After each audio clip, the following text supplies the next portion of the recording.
मुझे लगता है वो नहीं हो रहे हैं। वो विकास कार्य होने की जरूरत है। हम कोशिश कर रहे हैं कि विधानसभा में जितनी भी मुख्य समस्या हैं वो दूर हो जाए। दूसरा जो कार्य किया है, हमारे गांव में पानी की बहुत ज़बरदस्त विकट समस्या थी। पानी था लेकिन बहुतायत में नहीं था। लोग टैंकर व्यवस्था से गांव में पानी आ रहा था। आज लगभग 70% गांव की पानी की समस्या खत्म हो गई है, जिससे ग्रामवासियों को बहुत समस्या हो रही थी, बहुत परेशानी हो रही थी। उनको नए कनेक्शन नहीं मिल रहे थे। वो अपने परिवार का जब आगे एक्सपेंशन कर रहे थे, उन मकानों में नए कनेक्शन नहीं मिल रहे थे, तो गांव वालों को कुल मिलाकर बहुत कठिनाई थी। रामवीर सिंह बिजोड़ी जी ने, हमारे जो सांसद हैं, उन्होंने सबसे पहला कार्य गांव के लिए वो कनेक्शन खुलवाए। बीजेपी नेता पूर्व प्रदेश महासचिव कांग्रेस के रह चुके ओम प्रकाश बिजोड़ी, जो नाम के मोहताज नहीं, राजनीतिक में परिपक्व हैं। आइए इनसे जानते हैं कि प्रदेश के साथ साथ रेखा सरकार तुगलकाबाद विधानसभा में क्या क्या विकास कार्यों को सांसद महोदय के द्वारा अंजाम दिया है। अब नमस्कार सिंह साहब, मैं तुगलकाबाद विधानसभा में हमारे सांसद आदरणीय श्री रामवीर सिंह बिजोड़ी जी के द्वारा जो विकास कार्य किए गए हैं, मैं उनके बारे में आज आपके इस इंटरव्यू के माध्यम से आपसे चर्चा करना चाहता हूँ। तुगलकाबाद विधानसभा में या तुगलकाबाद गांव में बहुत सारी समस्याएं थी। समस्या हमेशा रहती हैं और समस्या कभी ख़त्म भी नहीं होती हैं। लेकिन जो मुख्य समस्याएं थी, जो हमारे सांसद जी की नज़रों में या हम सब जो और कार्यकर्ता हैं बीजेपी के, उन सब की नज़रों में जो थी, वो सबसे पहली बहुत बड़ी समस्या थी तुगलकाबाद गांव में 2018 से बिजली के नए कनेक्शन लगने बंद थे, जिससे ग्रामवासियों को बहुत समस्या हो रही थी, बहुत परेशानी हो रही थी। उनको नए कनेक्शन नहीं मिल रहे थे। वो अपने परिवार का जब आगे एक्सपेंशन कर रहे थे, उन मकानों में नए कनेक्शन नहीं मिल रहे थे, तो गांव वालों को कुल मिलाकर बहुत कठिनाई थी। रामवीर सिंह बिजोड़ी जी ने, हमारे जो सांसद हैं, उन्होंने सबसे पहला कार्य गांव के लिए वो कनेक्शन खुलवाए। और पिछले एक वर्ष में नवंबर 2024 से वो कनेक्शन मिलने शुरू हो गए थे और आज 2026 है। अभी तक मुझे लग रहा है 4,500 या 5,000 तक ग्रामवासियों को बिजली के कनेक्शन मिल गए हैं। इससे गांव वाले बहुत खुश हैं, उनको बहुत राहत मिली है, क्योंकि जो सरकारी जो 200 यूनिट जो फ्री की जो सरकार की सुविधा है, उसका भी वो बहुत लाभ उठा रही है। दूसरा जो कार्य किया है, हमारे गांव में पानी की बहुत ज़बरदस्त विकट समस्या थी। पानी था लेकिन बहुतायत में नहीं था। लोग टैंकर व्यवस्था से गांव में पानी आ रहा था। आज लगभग 70% गांव की पानी की समस्या खत्म हो गई है। गांव में 4 से 5 घंटे प्रतिदिन पानी आ रहा है। लेकिन हाँ, ये सही बात है कि गांव का कुछ पोर्शन 20-30% ऐसा है जिसमें अभी तक पानी की लाइनें नहीं बिछी हैं या कुछ और कारण से वहाँ तक पानी नहीं पहुँच रहा है। मुझे लगता है कि अगले कुछ समय में 2-4-6 महीने में एक गली में पानी की लाइन बिछ जाएगी और पूरे गांव में 4 से 5 घंटे पानी मिलेगा, और अभी भी मिल रहा है। तीसरी समस्या जो है, हमारे गांव में एक बस चलती थी, वो भी कभी रामवीर सिंह बिजोड़ी जी ने ही कभी चलवाई थी। वो मुझे याद नहीं है कब बंद हुई, वो बंद हो चुकी थी काफ़ी साल पहले। तो आदरणीय सांसद जी ने गांव के दो तरफ से 3 रूट बसों के चला दिए हैं। एक तुगलकाबाद गांव के शिव मंदिर साइड से, एक तुगलकाबाद के जो तेखंडीपुर साइड से जो माता के मंदिर से, अलग अलग क्षेत्रों के लिए बसें चल गई है। इससे भी लोगों को बहुत फ़ायदा हो रहा है। विशेषकर महिलाओं को, क्योंकि महिलाओं को बस में फ्री यात्रा की सुविधा है। दूसरा क्वेश्चन ये है कि आखिर इतने समस्याओं के बावजूद तीसरे बार विधायक चुनाव जीत कर आया है, इसके पीछे क्या कारण?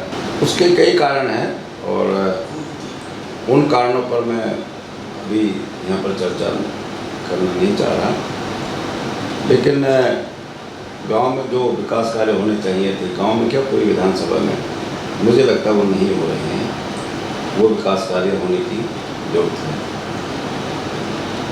हम कोशिश कर रहे हैं कि विधानसभा में जितनी भी मुख्य समस्या हैं वो दूर हो जाए, जैसे कि एक संजय कॉलोनी, ओखला फेज 2 और हरकेश नगर गांव वालों की एक बहुत पुरानी एक समस्या थी कि गोविंदपुरी मेट्रो स्टेशन से हरकेश नगर, संजय कॉलोनी और ओखला फेज 2 को एक नया रोड बनाकर जोड़ दिया जाए।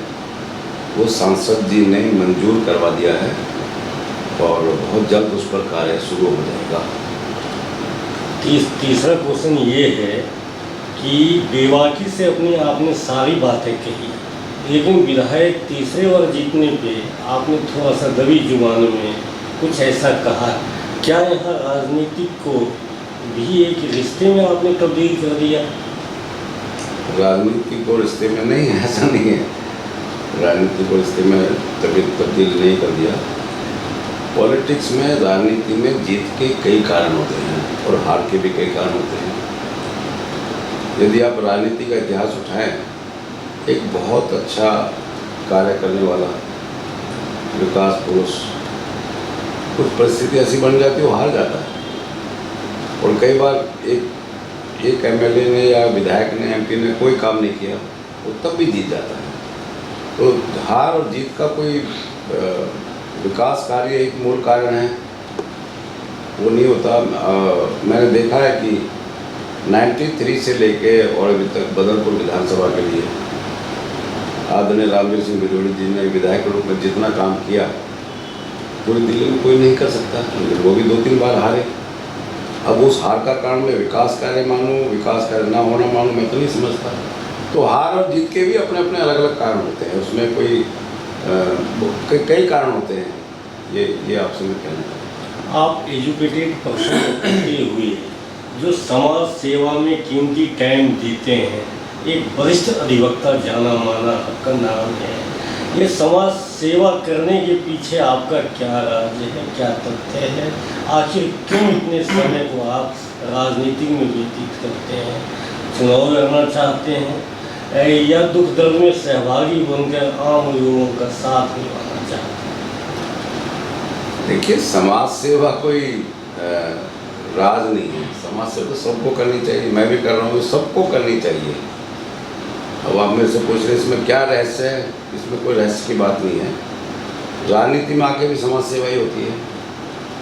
बहुत सारे लोग हैं जो राजनीति में नहीं है, वो भी समाज सेवा कर रहे हैं। उद्देश्य समाज सेवा का ही होना चाहिए, चाहे आप राजनीति में रहें या राजनीति में ना रहें।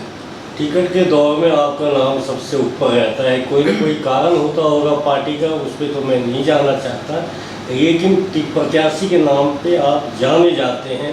तो आखिर आपका चुनाव लड़ना या विधायक बनना या विभिन्न पदों पर आसीन होना आपका कहीं न कहीं स्वार्थ तो दिखता है। आपने पिछली विधानसभा में टिकट के मिलने की चर्चा करी, मैं भी बहुत सुन रहा था, पर मैंने कभी टिकट मांगा ही नहीं। ना मुझसे किसी ने कहा ओम प्रकाश जी हम आपको टिकट दे रहे हैं। ये चर्चा कहाँ से आई, क्यों आई, मैं भी खुद हैरान हुई सुनकर, लेकिन चर्चा थी।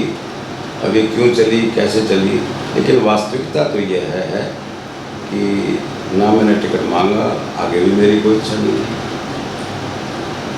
अब और ना मुझसे अभी तक किसी ने कहा कि हम आपको आगे टिकट देंगे या जो पिछली विधानसभा में हम आपको टिकट देंगे, मैंने तो कभी सुना नहीं, इसलिए मैं भी घर से नहीं निकला। हाँ, पार्टी को जिम्मेदारी देगी, ठीक है, कोई भी जिम्मेदारी, हम क्या है कि टिकट को ही जिम्मेदारी मानते हैं।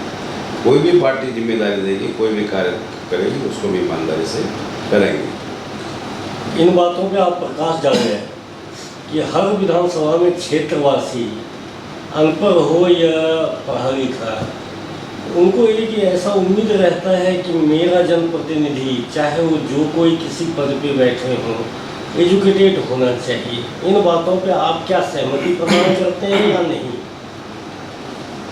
देखिए, राजनीति में आके समाज सेवा करने के लिए शिक्षित होना, ऐसा मैं नहीं मानता। एक अशिक्षित आदमी भी हमने देखा, आप इतिहास उठाइए, जो स्कूल भी नहीं गए या बहुत ज़्यादा पढ़े लिखे नहीं हैं, उन लोगों ने भी राजनीति में आके बहुत सेवा की है लोगों की। लेकिन शिक्षित हो आज के ज़माने में जब नई टेक्नोलॉजी और बहुत कुछ आ रहा है, कोई प्रतिनिधि शिक्षित हो तो बहुत अच्छा है, लेकिन अगर कोई शिक्षित नहीं है, बुरा भी नहीं है। अब एक आदमी बहुत ज़्यादा पढ़ा लिखा है, शिक्षित है, और वो लोगों की समाज सेवा नहीं कर रहा, विकास कार्य नहीं कर रहा, उसकी शिक्षा का क्या लाभ? एक आदमी कम शिक्षित है या अशिक्षित है, अगर वो समाज सेवा कर रहा है, लोगों के लिए कल्याणकारी कर रहा है, तो वो अच्छा है। बात शिक्षा की नहीं है, बात ये है वो शिक्षित हो या अशिक्षित हो, वो लोगों की सेवा कर रहा है ईमानदारी से, नहीं कर रहा है, ये क्राइटेरिया होना चाहिए। एक बात और बता दें आप कि क्या सच्चाई है कि आप प्रदेश लेवल के पद पे रहे हैं महासचिव कांग्रेस में, और आप अब शायद पिछले 1 साल से या 1.5 साल से बीजेपी में आस्था दिखा रहे हैं? आखिर कौन सी मजबूरियाँ थी, क्या कारण था कि प्रदेश महासचिव का पद छोड़ते हुए कांग्रेस के ज़माने में आज आप बीजेपी में आस्था दिखा रहे हैं? आप किन लोगों से प्रभावित होकर बीजेपी गए? देखिए, जहाँ तक पद की बात है, कोई पद मांगने से नहीं मिलता है। पद पार्टी दिया करती है उस व्यक्ति के कार्यशैली के अनुसार, उस व्यक्ति की योग्यता के अनुसार पार्टी अपना तय करती है कि ये व्यक्ति किस पद पर ठीक रहेगा, उसी अनुसार पार्टियां पद दिया करती हैं। पद मांगने से नहीं मिला करती। इसलिए कांग्रेस में मैं 25-30 साल प्रदेश का महामंत्री रहा, 7 प्रदेश अध्यक्षों के साथ मैंने एज एक महामंत्री के रूप में कार्य किया, तो कहीं ना कहीं पार्टी को मेरे अंदर कोई खूबी, कोई काबिलियत, कोई योग्यता दिखाई देगी। अभी मैं 2 साल से पिछले लोकसभा चुनाव के दौरान मैं बीजेपी में आया हूँ, बीजेपी में हूँ, और अभी मैं एक बूथ मेंबर हूँ, एक बूथ का अध्यक्ष भी हूँ, BLO जिसको बोलते हैं वो भी मैं हूँ, और पार्टी जो जिम्मेदारी देगी वो करेंगे। इसमें कहाँ, देखिए, इच्छा कार्य करने की होनी चाहिए, इच्छा कोई पद प्राप्त करने की नहीं होनी चाहिए, ऐसा मेरा निजी विचार है। आपने बताया नहीं, लास्ट में ये क्वेश्चन है, क्या कारण रहा जो कांग्रेस जैसे पार्टी को छोड़ के बीजेपी में आपने आस्था दिखाया? इस पे आप थोड़ी सी अपनी सफाई। मैं पिछले 30 साल तक कांग्रेस में रहा, जिसमें से 25 वर्ष तक मैं प्रदेश का महामंत्री रहा, और कांग्रेस एक अच्छी पार्टी है, बहुत अच्छी पार्टी है। देश की आज़ादी में कांग्रेस का बहुत बड़ा योगदान भी रहा है, कांग्रेस ने भी विकास कार्य किए हैं, लेकिन अब वो कांग्रेस नहीं रही जो पहले थी। कांग्रेस का जो नेतृत्व है वो ठीक नहीं है, तो मैं तो काफ़ी दिन से सोच ही रहा था कि इस पार्टी को छोड़ देना चाहिए। आज का जो नेतृत्व है, मैं ये समझता हूँ, मेरा निजी विचार है, अगर कोई आदमी, किसी व्यक्ति में थोड़ा सा भी स्वाभिमान है, उसको कांग्रेस में नहीं रहना चाहिए। और इसीलिए मेरी जो अपनी विचारधारा है, जिस ढंग से आदरणीय प्रधानमंत्री जी के नेतृत्व में देश विकास कर रहा है, विकसित हो रहा है, जिस ढंग से पूरे विश्व में आज भारत का नाम है, और इस पार्टी की विचारधारा, इससे प्रभावित होकर के मैं कांग्रेस से बीजेपी में आ गया। मैं सिर्फ ये जानना चाहता हूँ कि आपके समर्थक, जहाँ तक हमें अनुभव है, संगम विहार, कालिका जी, तुगलकाबाद और बदरपुर में आपके समर्थक अच्छे खासे जाने जाते हैं। आप क्या अपील करना चाहें कि विकास हो या ना हो, बीजेपी से जुड़ा रहना है, या जो विकास करे वो ऐसे विधायकों से भी जुड़ा है? नहीं, पार्टी से जब कोई जुड़ता है उसके 2 कारण होते हैं। सबसे पहले पार्टी की विचारधारा, दूसरा मुद्दा होता है पार्टी क्या विकास कर रही है या नहीं कर रही है। बीजेपी विकास भी कर रही है और बीजेपी की विचारधारा भी बहुत अच्छी है, बहुत विकास कार्य है। पिछले जब से दिल्ली में बीजेपी की सरकार आई है, हमारी आदरणीय मुख्यमंत्री श्रीमती रेखा गुप्ता जी बहुत कार्य कर रहे हैं। अभी देखिए ये जो दिल्ली बॉम्बे एक्सप्रेस वे का कल परसों उन्होंने इंस्पेक्शन किया, बदरपुर से महरौली तक एक एलिवेटेड रोड बन रहा है, मेट्रो लाइन बिछ रही है। और अभी आपको 1 साल रुक जाए पर ज़्यादा नहीं, जितने भी घोषणाएं हुई हैं वो आपको ग्राउंड पर दिखाई देंगी। आप खुद ही कहेंगे कि यह सरकार बहुत विकास कार्य कर रही है। ये जो पिछली सरकार थी आम आदमी पार्टी की, उन्होंने केवल लोगों को बरगलाकर, झूठ बोलकर और मुफ्त सुविधा देकर गरीब लोगों को बहकाकर उनसे वोट लेते रहे। कोई विकास कार्य हुआ नहीं, ग्राउंड पे कुछ दिखाई दिया नहीं। और यही वजह है कि 10-12 साल शासन करने के बाद लोग पहली सरकार की केजरीवाल जी की चरित्र और उनके जो कार्यशैली को समझ गए थे। इसीलिए लोगों ने उनको फैसला किया कि उसको हटा के और बीजेपी की सरकार दिल्ली में आ गई है। ओम प्रकाश बिधूरी ने कुशलता का प्रतीक दिखाते हुए बिना प्रतिशोध की भावना से, जो आज की डेट में लोग राजनीति करते हैं प्रतिशोध की भावना से, वैसा एक शब्द को नहीं यूज करते हुए दलित राजनीतिक से ऊपर उठकर इन्होंने जो अपना राजनीतिक परिचय दिया, ये वाकई काबिल तारीफ है। इनकी जितनी भी वर्तन की जाए ऐसी विधानसभा सीटों के लिए उतनी ही कम होगी। ओम प्रकाश बिधूरी ने जो कीमती समय दिया अपना, इसके लिए इनका आभार प्रकट करता हूँ। विक्रम सिंह बिष्ट के साथ आगे सिंह रिपोर्टर। धन्यवाद। सिंह साहब आपका बहुत बहुत धन्यवाद इंटरव्यू लेने के लिए। लेकिन मैं आपको अंत में ये कहूँगा कि तुलकाबाद में, विशेषकर तुलकाबाद विधानसभा में आने वाले 1-2 साल में आपको बहुत विकास कार्य देखने को मिलेंगे।